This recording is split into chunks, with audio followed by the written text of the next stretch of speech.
1st, 2003, and I'm with Robert L. Harris at the Atlanta History Center in Atlanta, Georgia. Would you state your name, please, and tell me where and when you were born? My name's Robert L. Harris. I was born in Fort Valley, Georgia, May 30, 1925. And where do you currently live? Live in Lilburn, Georgia. Mr. Harris, would you tell me a little bit about your upbringing and where you were born, and just a little bit about growing up and your family life? Well, was born on a farm between Fort Valley and Perry, and moved to Fort Valley when I was about 9 years old and attended school in Fort Valley. I graduated from high school in Fort Valley, and I left Fort Valley, and when I was inducted in the Army, I was 18 on May the 30th, and I got my induction papers on July the 12th. And by the end of July, I was in the Army, and of course, haven't really spent much time in Fort Valley since then.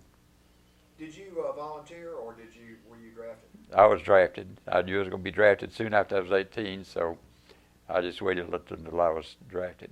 What was your feeling about that, and your family's feeling? Well, I was willing to go, and my family knew that I had to go, and it was whatever everybody else was going. So I don't know. I think I would have killed me if I hadn't been able to go into the Army at that time. Where was your first assignment in your training? Well, my first assignment was in Fort Jackson. I, of course, was inducted in Fort McPherson in Atlanta, and they sent me to Fort Jackson, and I joined an MP company. And I took training in the MP company, and they were studying to go overseas. One Monday morning, they lined us up and told us that we were not going overseas, and we were going to be transported prisoners from the port back to camp. So after the meeting, I went down to headquarters and volunteered for the infantry. And the following Wednesday, 5 of us that had volunteered left and joined the 70th Infantry Division. And where was that? To Camp Pickett, Virginia. They were training to go overseas, and of course we went the following September. What was the training like at Fort Jackson and at Pickett? Was it? Well, the training at Fort Jackson wasn't too bad. It was mainly MP duties of directing traffic in the front line and moving supplies up. But of course, the training at Camp Pickett, they needed troops overseas, and it was pretty rugged. It was 7 days a week.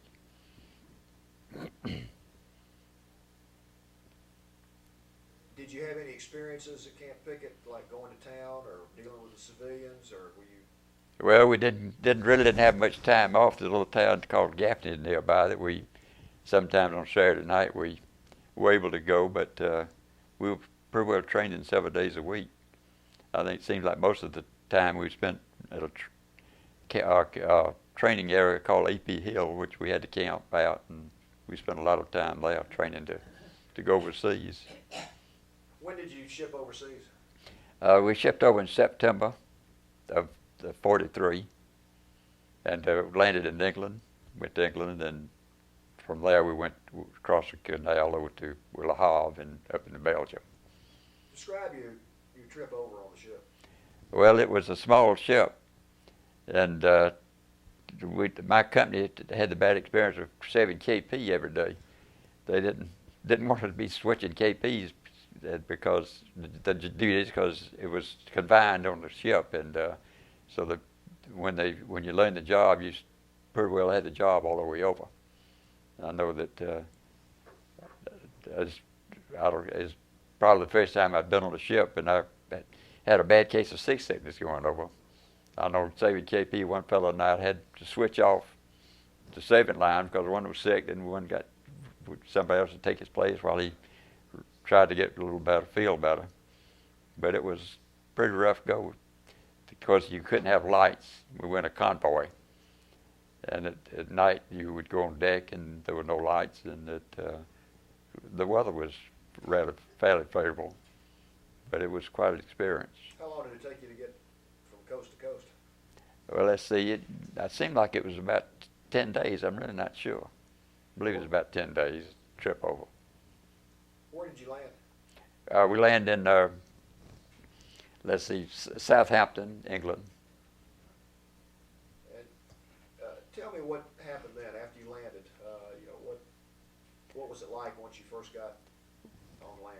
Well, we built it in some houses in Southampton, and I guess we stayed there probably 2 weeks. And when we got our orders to go across the channel, we went over on a foreign ship, and that wasn't a very pleasant experience. It wasn't such a clean ship, and the food wasn't very good. But we landed in Le Havre, and I remember when we landed, the weather had been rainy, and we had to camp in a big field. It was full of mud, and we waited for a train to get on the train to go to Holland, and Belgium. And approximately when was this? When you got to Le Havre? Well, let's see. I'd say it was probably in October, middle of October, of '43. Okay. And describe what happened from that point forward with you and your unit. Well, the unit got a train, and we went to Belgium, and I remember the first experience we had. We went to camp in Belgium, and a U-2 bomb flew over, and we were standing in a chow line, and we saw this thing coming, and it flew over, and it just as it was over the camp, the motor went out, and you know these U-2s would fly, and then the motor would stop, and it would come down, and it hit. I understand it hit a hospital not too far from us. But we had slept on a hayloft in Belgium, and from there we went into combat in Caen Forest, just out from Belgium, between Belgium and Germany. Describe your feeling when you found out you were going into combat, that you were actually going in and start fighting the Germans. Well, our first experience in combat, of course, I'll never forget that day when you first hear those billets and realize that you really are in combat. Even in training, I didn't realize that when you went to combat, you just stay that day at night. I thought you'd go out and you would have a battle, then you'd come back to your camp. But once you're on the front line, you're there day and night, living in a foxhole. But the first experience, we moved up into the woods at night because the Germans heard us coming, and they shelled us for several hours that night. And at daylight the next morning, we advanced over the hill, and I was at a group. I was an ammunition bearer for the BER man. There's a BER man and his assistant, an ammo bearer. And my BER man was the first one in the company to be killed, and the assistant was also hit in the chest, and so I picked up the BER. And but to realize that you are in combat, and the bullets go by and people getting killed is quite an experience. What was your role? What was your job in your unit? Well, the first job I had, of course, I was the ammo bearer for the BER man, because I carried a rifle and just was a regular rifleman, but I also carried that extra ammo. I don't know why they picked me, because I didn't weigh but 125 pounds at the time, and of course I was 19 when we went to combat. But I did pick up the BER, so I carried the BER for quite a while. Describe what the BAR is. Well, the BER is an automatic rifle that fires about 21 rounds a minute. It has a tripod. Of course, the tripod is so heavy that usually I didn't carry the tripod with me, because you would use it so seldom to just add additional weight to it. And usually you just carry you wouldn't aim with it. You would shoot it from the hip, sort of spray the bullets. It was easy to get clogged up, and nobody particularly liked to carry it, but every squad always had a BER, because it added firepower to the squad. Going back to your unit mates getting killed, were you there? Did you see that happen? Oh yes, I was right with them, and we were all together. And what was your emotion at that time? Well, that's, you know, of course you expected things like that to happen on the front line, and you really don't have too much emotion about it.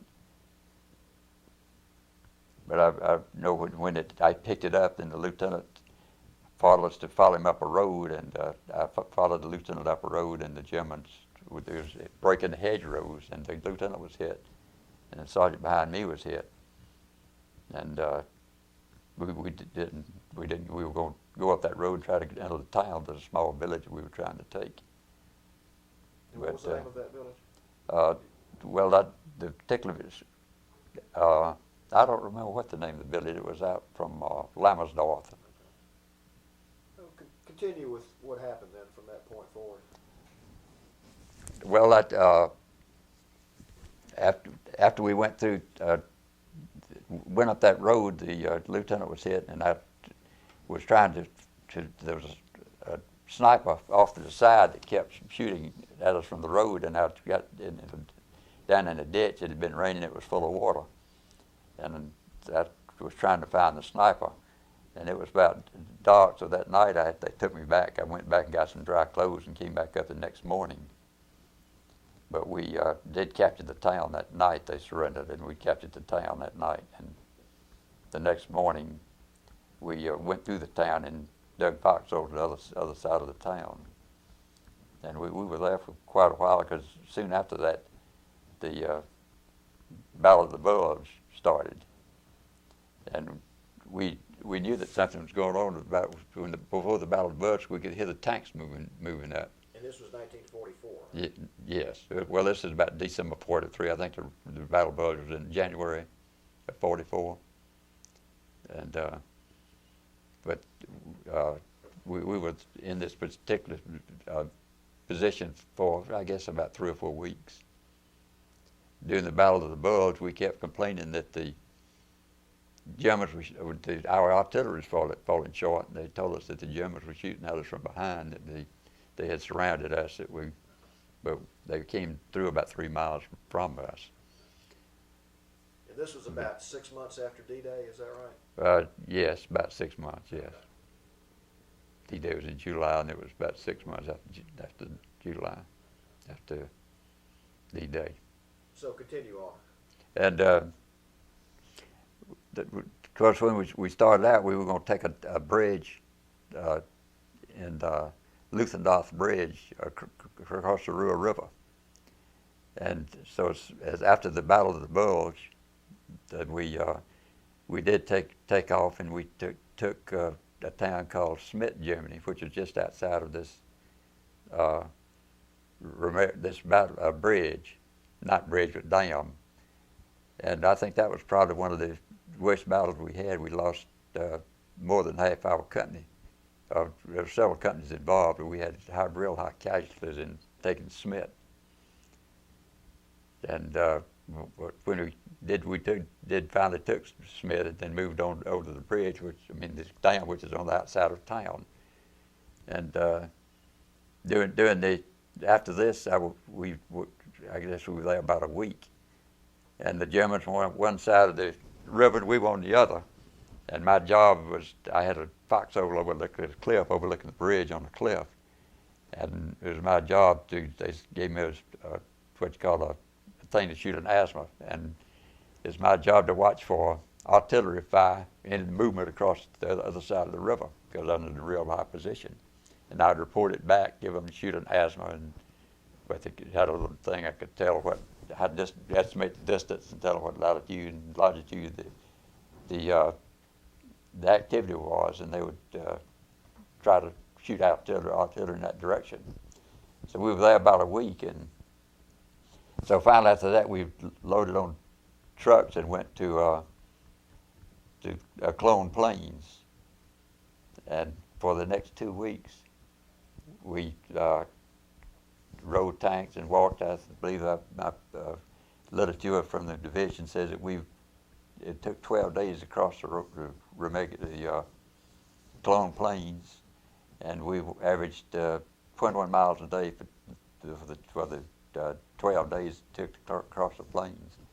At the recent reunion, I was asking about if they remember sleeping, eating during this 12 days. Nobody could even remember sleeping, eating during that time. It seems we wanted to move all the time, either riding tanks. We were assigned to the 9th Armored. During that time, if we ran into resistance, and it was our duty to clear the resistance, and so the tanks could move forward. And of course, whereas we didn't encounter too much opposition, in which case we'd catch the Germans, they would try to slow us up. And well, it was most of the grueling task of staying awake and keeping up with the tanks.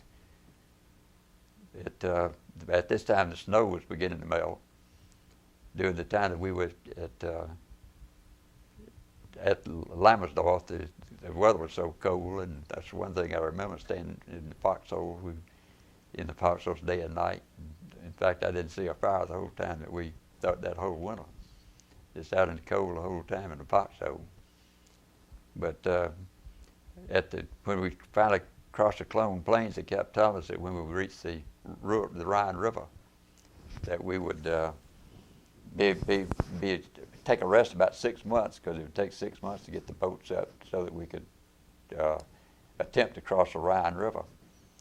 And we were taking our last town, going to the Rhine River. Maybe I was lying in a ditch next to a tank. I heard the message come over the tank to pull back. And so we pulled back. We were put on trucks and we were taken to a schoolhouse and given a hot lunch. And from there we got back on the trucks and we rode for about 2 o'clock in the morning, and we unloaded on some trucks. You were pulling back now? Oh no, we were going forward. The 9th Armored had discovered a bridge open across the Rhine River. Okay. The Germans were supposed to destroy all the bridges, and that's the reason we'd have to wait 6 months to get boats up to be able to train to go across the river. But the 9th Armored had found a bridge that had not been blown up, so they thought we might be able to capture that bridge. And so they pulled us back from that attack. And at 2 o'clock in the morning, we unloaded from the trucks and started up the railroad track. And when we reached this bridge, I was in the back of the squad, and they called me up, and I had the BER, and they said, "Come on up front. We need your firepower up front." And we went across. There was a railroad bridge, and we walked across this bridge. It was dark, and we on the other side. But before we crossed, the 3 members of our company, the Captain Begita and Sergeant Heaton and a Jeep driver, went across, and they watched the Germans unload dynamite from a train. They were going to blow the bridge up. And they were standing nearby, and a German soldier saw them stand over in the darkness. He walked over to investigate, and then they shot him, and that's about the time that we came across. And that's when we started fighting the Germans across the bridge. Early the next morning, we climbed up the mountain across the bridge and went and we were going to take a town nearby, and on top of a mountain. We were pinned down that morning, and in a position we couldn't move. We stayed there just about all day. But capturing that bridge shortened the war about 6 months, because it would have taken that long to cross the bridge. And that day, well, it took for the next 3 or 4 days, troops were coming across the bridge, and finally knocked it down. That day on that mountain across the bridge, the planes were dropping bombs on the bridge, anti-aircraft. They had the largest concentration of anti-aircraft in World War II at this bridge at that time. And we were on this hill, and the anti-aircraft shells were coming right over the top of the hill, and planes were diving, trying to destroy the bridge, and finally they did weaken the bridge enough that it did fall after 3 days. But by then they had put a pontoon bridge across, so the troops would continue coming across. But we got, after that first day, we several companies of our division went across, and some other divisions also came, and so we were able to form a big beachhead across the Rhine River and maintain the position over there. And what was the name of that bridge? Rhine Bridge. Did you realize the significance of that when you were actually involved in the action? Well, no, in fact, we weren't told what we were going to do. We didn't know that we were going to cross the bridge, because I guess nobody was really sure what our objective would be until, they saw that the bridge was still standing, because it was expected to be blown up at any time. In fact, like I say, they went loaded dynamite that night to blow the bridge up, and members of our company were there and stopped it. What was your feeling when you realized you'd taken the bridge? Well, I knew it would shorten the war, because we were so tired and we had to keep going that I think that was the main thing in our mind, that we were just exhausted. And we didn't when we crossed the bridge, our last officer, and our company was hit with a shell the next morning. So we didn't have any officers in our company. So we were real low on personnel. What happened after you took the bridge? Well, we took the bridge. We just kept going inland, and I think our company, after we crossed the bridge, when I went back to the hospital for 2 weeks with frozen feet. When back at the dam, they brought snowshoes. We had snowshoes on because of the real cold weather. They came heavy boots that came up to your heels. Up to your knee. There was padded boots, and they keep your feet warm. And so with combat boots that weren't my size, so I kept those snowshoes on. And of course, wading rivers and going through creeks, they were wet the whole 2 weeks that we were on the Caen plains. And my feet split open, so when they had to spin down that day because of the lack of activity, my feet were swelling, and so I went back for 2 weeks and came back. But during that time, my company were the first ones across the Audubon Highway, and then from there we went into the Ruhr Pocket, and I joined them back in the Ruhr Pocket. But there's one time that we took, let's see what the name of that town was. That was Rolands Roth was a little town that we took out from Lammersdorf. And there's a little town called Willis, Swiss, on the Earth Canal that my company took. There's the first town we took on the Caen plains. When we moved up to the town that night, German patrols kept shooting at us, and we'd near the town, and they would shoot at us from the surrounding woods.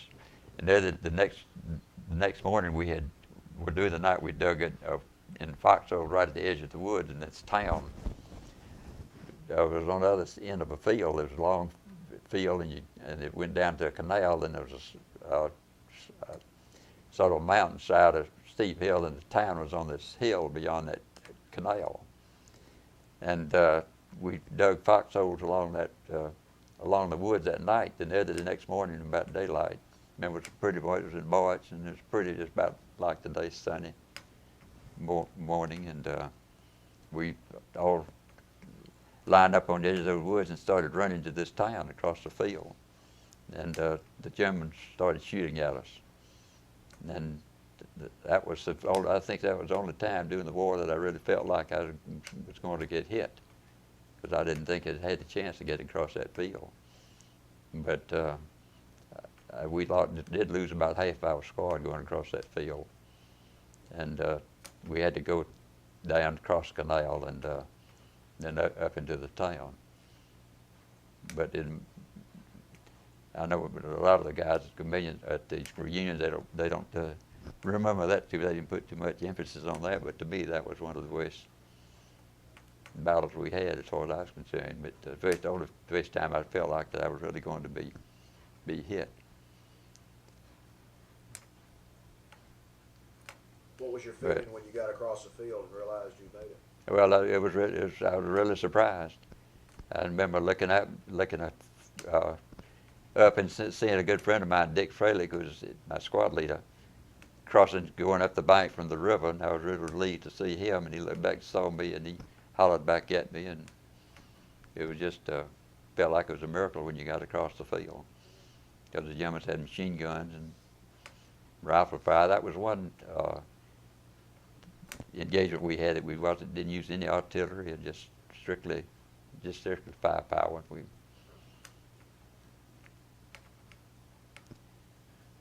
Where did you go from there? Well, of course, that was at the beginning of the Cologne Plains. That was the most resistance we had in the march of the Rhine River. And that was the first attack we made in the Cologne Plains. The rest of the time was mostly just chasing the Germans. They were retreating beyond the beyond the Rhine River. Occasionally they'd catch up, but they'd leave troops behind to slow us down, and we'd have to fight them, but we didn't have any resistance like we did at this town.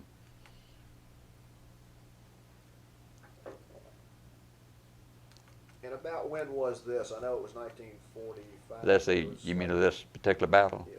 It was in March of 45. Okay. Okay. Where did you go from there? Well, of course, from there we continued to cross the Cologne Plains, and like I say, we captured the bridge at Remagen, and then the company they severed the highway, and from there we went on to the Ruhr Pocket. The Ruhr Pocket was an area that the Germans had been surrounded. It was a large area, and we went in and captured cleaned out the Germans. Surprisingly, we lost, even though it was limited engagements in the Ruhr Pocket, we lost quite a few men during that battle. They called it the Battle of the Ruhr Pocket. That's when I joined the company. I went back with my company. And that's when I was promoted to sergeant during the battle at the Ruhr Pocket. I was carrying a BR most of the time up to that time. But the Ruhr Pocket was it was sort of funny. They didn't have any front lines, so to speak. The Germans would be in one town and we'd be in the next. I know what the Jeep driver was telling me once before. He was the captain's Jeep driver, and said he and the captain took the wrong turn in the Ruhr Pocket and went through the town and saw German soldiers walking up down the street with rifles on their head or their shoulder.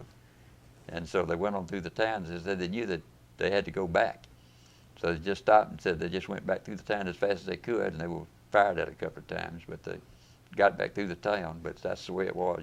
Would have one town, and there's no defined front lines or area that they had. They might have one town behind us, they'd have another town. So we're just taking, town after town until we met the other division,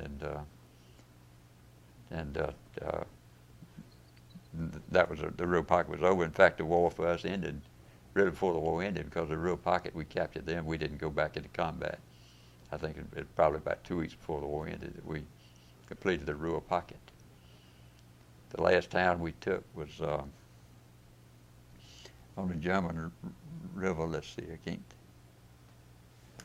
think of the name of it right now.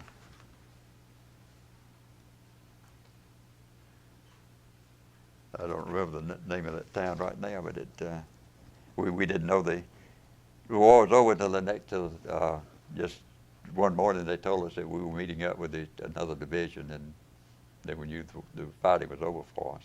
What did everybody do when they heard that? Well, they were really happy, but not like it was when they found it, when the war, a few weeks later when the war was over and the Germans had surrendered. That's when everybody was happy. Because we started training to go to Japan. I understand our division was slated to invade Japan, and we were training to go to the Pacific. Where did you train for that? Well, a lot of it was in outside of a little town called Sand, Germany. It was near Kassel. We were doing extensive training to go to Japan. What was your feeling about that, and the feeling of your Well, I felt like I'd done enough of the fighting. In fact, evidently it was in the paper at home because my mother wrote me and told me that be sure that next time I saw the journal of our division, tell him that I didn't want to go. So evidently it was well known that our division was slated to go to Japan. Were you still in Germany when the bomb was dropped? Yes. Was dropped on Japan? I guess let's see. We went Sand, Germany. I really don't remember the day or how. How did you find out about that? I don't remember how we found out about that. What was your feeling when you realized you weren't going to have to go to Japan? Well, it was really a relief. We realized then that the war was finally over.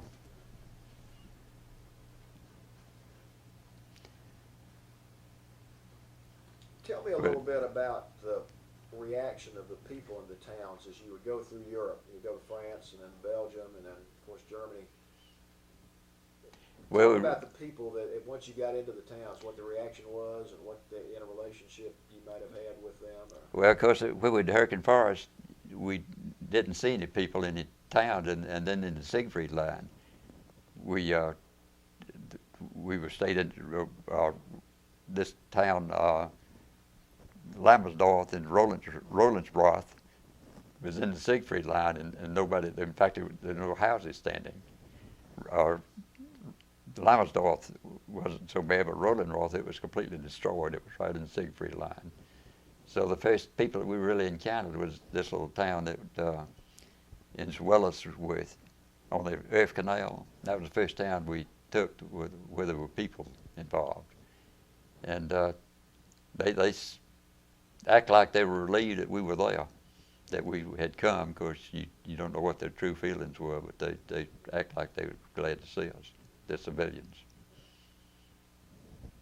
I know in Wellersworth, we took all the people, and we thought the Germans would go counterattack, so we got all the civilians and put them in a air raid shelter that they had on the edge of town and made them stay in there during the day. But we captured a lot of the prisoners. I remember that night they put me in charge of guarding the prisoners, and I was in this house. Remember, it had a huge glass window on one side, the side that the Germans were shelling us during the day, and doing that next night. And I was standing there at the door, making sure that none of the Germans got out, the prisoners. Some of them were wounded, and there was a huge living room, and they were lying around the living room. And I thought, sure, the shell was going to come through that window any time, but I stood there guarding those prisoners all night, and we left. The next morning, we pulled out of the town.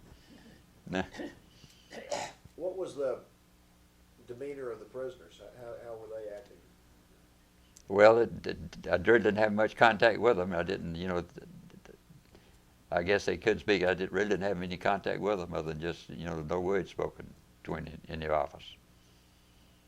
But usually when you captured the prisoners, they were relieved that the war was over, because by the time that we got in combat, I think they all realized that it was a useless situation. So, and then they had a lot of Polish soldiers, I understand, that they had conscripted to put in the army, and the army, of course, they were waiting to be captured. They were, relieved. They would.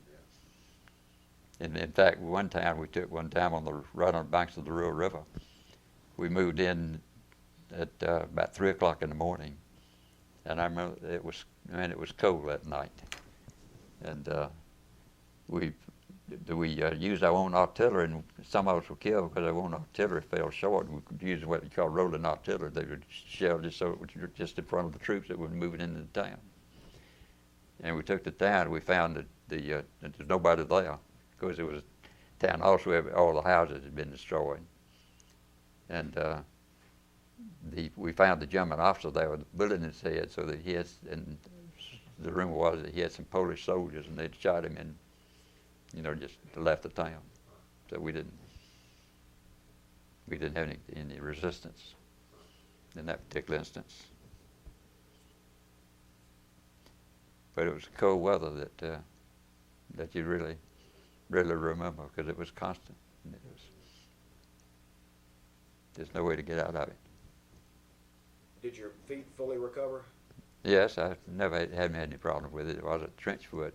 A lot of the troops had trench foot doing the frozen feet, but this was just from being wet and so long, wet for a long period of time, and I guess walking so much. Because we wanted to go the whole time. That was 12 days across the long plains. We wanted to go all the time. When did you come home? Well, I left Le Havre in, let's see, I believe it was April. 45. 45, yeah.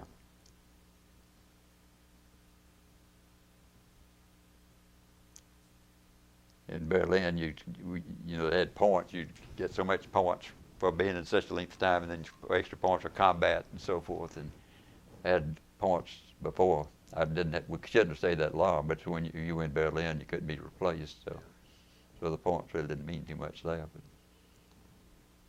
what was Berlin like right then? The people and the surroundings? Well, the only trouble we had in Berlin was the Russians. They didn't want us to carry out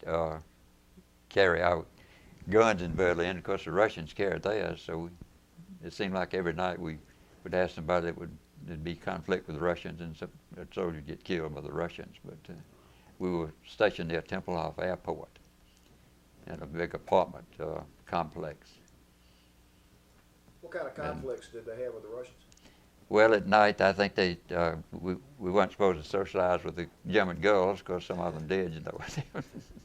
And there was an area between our barracks and the Tempelhof Airport that was sort of a no man's land that didn't belong to the Russians or the Germans. And they would just have just conflicts with them, have fights, and occasionally there'd be some fire.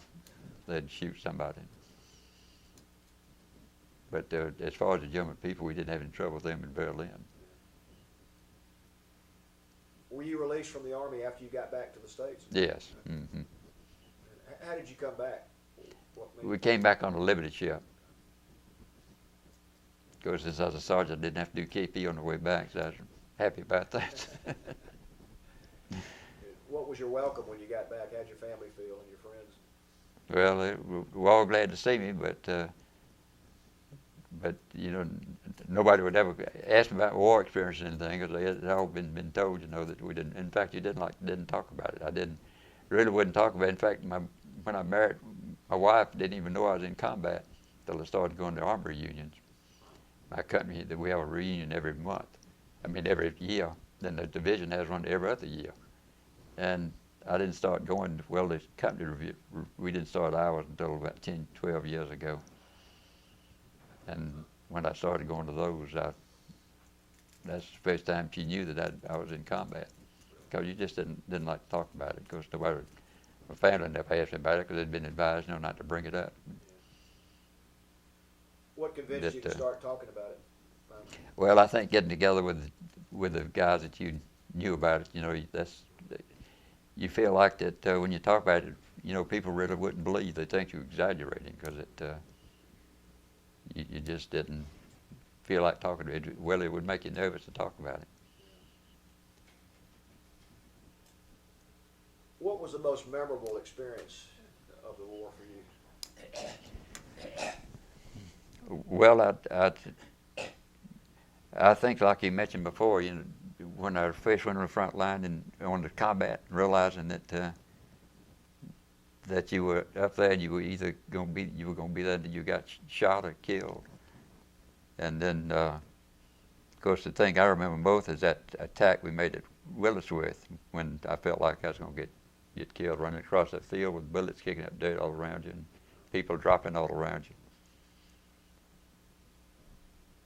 Those are probably the things that I remember most. But the cold weather really is what you recall, because every time it gets cold, you think about those cold days in the foxholes over there, day and night. When you were over there going through all this, did you have any idea of the significance of what was going on? You know, what World War II was and the effect it had on the world? Or? Well, yes, I think everybody, pretty well realized that it was going to change the world. But I guess the German people that, we lived in a little old town called Caen because we took over some of their houses, and you got to know the people pretty well. We lived in the houses, and they were likable people, and we didn't have any trouble with them at all. Doing occupation. They didn't realize it. I think in most of them, they just were getting jobs and that the war provided, and they really didn't realize the consequences of what was happening. Over the years, the Rhine Bridge has been one of the more famous battles of the war. Well, yes, they've made a movie of it. And if you watched the movie and read Yes, about it? that's the only war movie I've seen is the one from Rhine Bridge. What was your feeling sitting there watching that? Well, it wasn't realistic. Really, what happened was there was no fighting on the bridge itself. In fact, going across the bridge, I still argue with some of the guys there. There's a tower on each side, and going across the bridge, I know there was a sentry on that tower that told us to halt, because I distinctly heard it and I halted, but the others kept going. There was two guys in front of me, and of course when they didn't stop, I just went over with them. And across the bridge, we encountered a machine gun on the nest by the bank of the river. And because there wasn't too much resistance there that night until the next morning, they started counterattacking, the middle of the next day.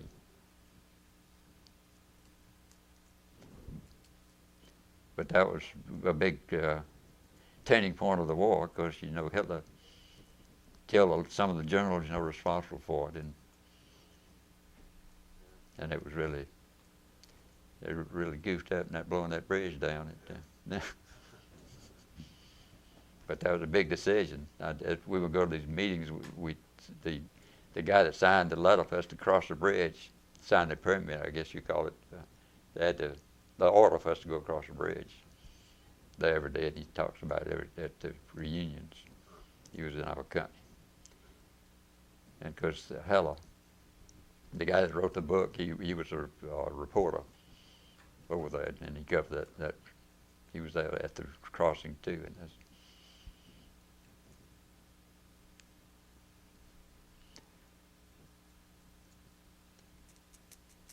you brought some materials with you. Excuse me, go ahead. You started to say something. Well, no. Well, I did. When I got back, I started the scrapbook. I don't know why I saved all some of these papers at the beginning from before I went in the Army. There's my immunization register and Army exchange ration card and so forth. And then some German money that in Berlin. Money's no good anymore because it was occupation currency. In Berlin, this money was used, as I understand, was used particularly in Berlin because it was called occupation currency. And the French and English and Germans, all Russians, all use this money. We had currency control, and you couldn't send it home and do anything with it, so I still have some of it. Then I have where I was inducted in the Army, my order to report for induction, dated December 12th, 1943.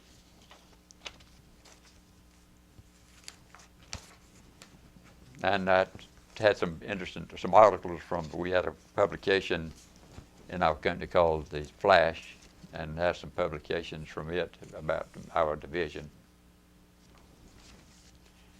And some pictures during the war. We moved in Berlin in September and remained there until the company was dissolved. And I have a lot of pictures of some of the troops in Berlin, and I also have some pictures of some of the locations, some of the range in Berlin. Would try to get a picture of that location that's taken before the war, and then I would take a picture. Yes, I took the after the war pictures.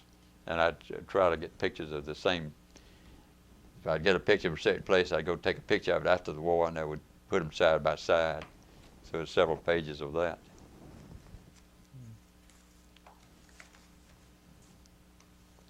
I think I noticed some World War I pictures in there. Where did you get those? I don't know which one, I don't know, unless there may have been some German World War I pictures. Right. These pictures were taken by the German Army, I understand. I really don't know where I got those. But there's several several pages of pictures of the German Army.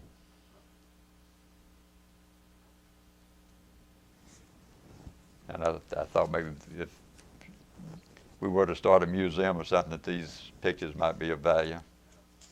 So, and then I also have a publication about the crossing the Rhine River. It has maps and a picture of the bridge, everything in it. And this is a plaque that they put for my company on the Rhine Bridge. I believe the real name of the Rhine Bridge was Locket Bridge. It was a railroad bridge that we crossed. As I understand it, had been bombed quite a bit. There were holes all in the bridge, but I don't know why some of us didn't fall through the holes going through that night at 3 o'clock in the morning.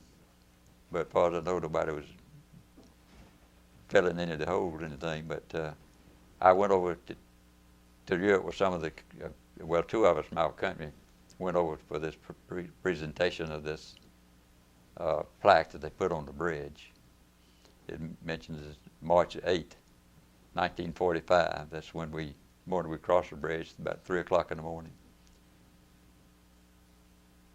And it mentions Company B. What was your feeling when you went back and were honored like that? Well, it really didn't seem like the same place. The bridge failed and has never been rebuilt. The only thing standing are just the towers on each side of the river. And it really didn't. The main thing that I was interested in is seeing that the hill that where the Germans had us pinned down that a couple of days after we crossed the bridge. It was interesting seeing that hill again, but we didn't go on the hill. They pulled the bus up to a vantage point that we could see the top of that hill that they had us pinned down. And that was the hill that I said that we were on when the artillery shells and anti-aircraft shells would come right over the top of the hill trying to keep the German planes from knocking the bridge down. But the Germans had us pinned down. I guess they had the distance, had us the guns distance so that they could shoot us if anybody moved. They could pretty well hit us. I think everybody, just 2 of us, were on top of the hill that had not been hit that day.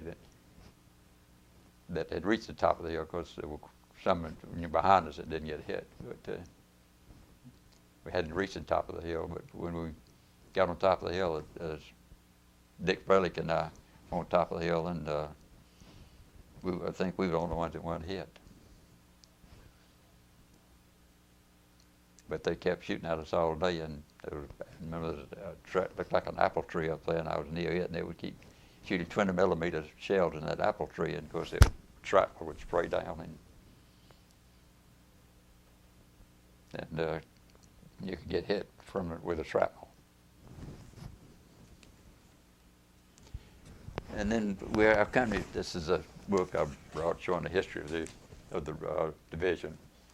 Regiment shows where we went. We started out at Portsmouth, England, and then crossed at Le Havre, went on up into Brussels, and went into Hurricane Forest, just right out from Brussels. That's where we went into combat.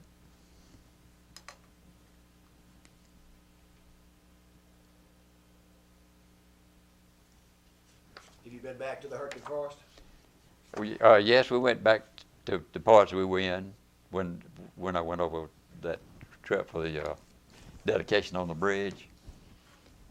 In fact, we toured some of the sites at the DDay sites, and pretty well followed the path that we took. We didn't go to the town on the Earth Canal, which I'd like to have seen, but we went to most of it. We over the 10 days, so we took a tour of all the battlefields. I understand they take a tour every year, but because of that dedication, that was the biggest group that we've had to go over in a year. But that's the only time I've been over. That was in '89. Was that quite an emotional experience? Yes, it was. Yeah, I thought I would go back, but I haven't been able to. Looking back on your experiences when you were in the Army and when you were particularly in the war, how did that affect your life? Well, I really don't know, how it affected my life, but I think it's probably affected to the good. I think because it gave me appreciation of a lot of things that we have over in this country. Of course, being overseas, seeing how people live and seeing how repressed that people can become. This gave me really appreciation of this country. So I think it really enriched my life being over there. And then some of the people you knew in the infantry, of course it's hard to see, but how anybody can go into battle like that, and like we did at the Earth Canal, and run across the field knowing you're being shot at and keep going. But I think with every company, there's always these few that just seem to put more regard in doing their job than to do their own life. We had several like that. I can think of 5 or 6 that just seem to be examples of that everybody followed, and they're the ones, the real heroes of the war. I think there's people that really, more determined to do their job than to be concerned about their own safety. But we had several like that. I know this fellow Dick Fralick is my sergeant. He's was platoon sergeant. He was that way. You would have to call him back because he was so determined to do his job and do it well. So I think every outfit had people like that in it that kept the others going. But I think knowing the people in my company, I think that's helped me a lot.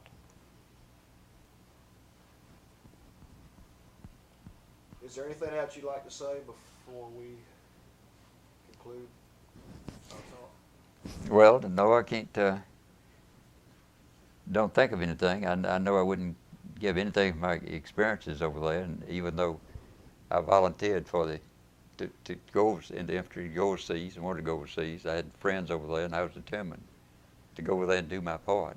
When I was on the front line, there were times I didn't expect to live, but I was never sorry that I had volunteered. I recall one time that, looking back, regretting the fact that I volunteered to go into the infantry instead of staying behind with this MP outfit and guarding prisoners.